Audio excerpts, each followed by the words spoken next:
Hi, one of my favorite personality tests is the Myers-Briggs test.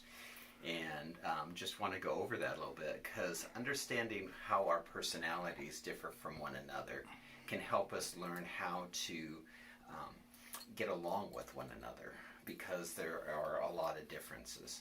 So with the Myers-Briggs, basically you have 4 categories which then can go in a different combination of about 16 different personality types. But let's start with number 1, introverts versus extroverts. And I like to look at where people plug in. So I'm an introvert. So I plug in when I'm by myself. That's where I get energized. When I'm with people, I am draining my battery. Other people tend to be extroverts. When they're around people, that's when their battery charges. So when they're by themselves at home, their battery is draining. And that's important to know where we get our energy so that we can balance that.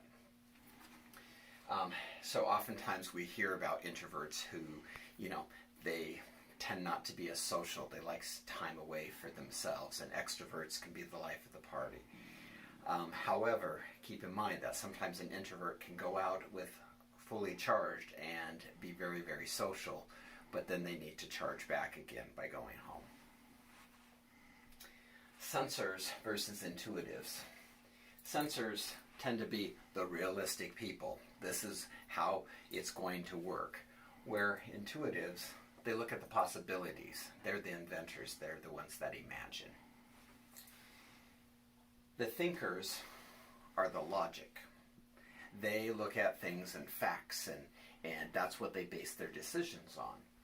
Where the feelers, values are important to them more than the facts. It's how they value something or how it's going to impact other people. So they oftentimes tend to be more sensitive to other people's feelings. Judges versus perceivers. Judges are your organized people. They're the ones that will organize things to death. And perceivers are more spontaneous. So if you look at the two extremes, an ISTJ versus an EIFP, introvert, sensor, thinker, judger versus the extrovert, intuitive, feeler, perceiver, they're going to look at the world very differently. So this actually is me, and this is my wife. Okay, so when we look at kind of how we interact, if I come home from a long day, I'm ready to just sit home. When my wife comes home from a busy day, she is revved up and has a lot of energy because she's been around people all day. So we have to be aware of that. And so if I need some space for a little bit when I get home before I come back together with her, it's not that I don't want to be with her, it's just I need to recharge. Again, the sensor versus intuitive, I'm looking at, okay, this is the way the rules have been, or this is the way things need to be, where these people are going to think outside the box. They're going to be more creative. One of my favorite bosses that I worked with, they were on the creative side. They say, why can't we do this? I'm like, I don't know. And then they'd say, make it happen, and I would do the details. Because once I had a pathway, that was helpful. But I don't always think outside the box. Thinkers versus feelers. Again, I'm going to look at logic to make the decisions, and sometimes that may come across as being insensitive to how people will react. I can remember being on a jury one time where an individual had hit someone in a parking lot, and the facts were all there. It made sense. It's like there was witnesses, there was damage, it just was cut and dry. But there was at least one juror, if not more, who said, yeah, but the person didn't mean to, and they were a really nice person. And so we had to debate for a while, and it was frustrating for me, being a thinker, to understand where they were coming from. And I know that they were frustrated with those of us who were on the thinking side. Organized versus spontaneous. So in my work, I like to be able to just have my appointments scheduled.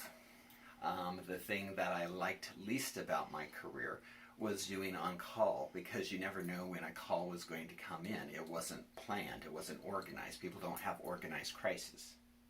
On the other hand, my wife would get bored with just a set schedule. She wants to be able to do things. In fact, sometimes she likes to work at the office, at the schools, just because you never know what's going to come in.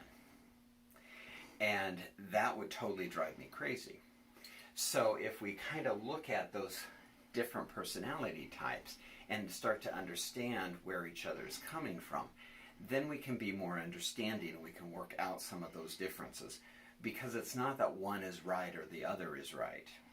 So when you think of each of these in separate ways, and like I said, there's like 16 personality combinations, then you can begin to see, how do I approach that person, that coworker, that spouse, that child?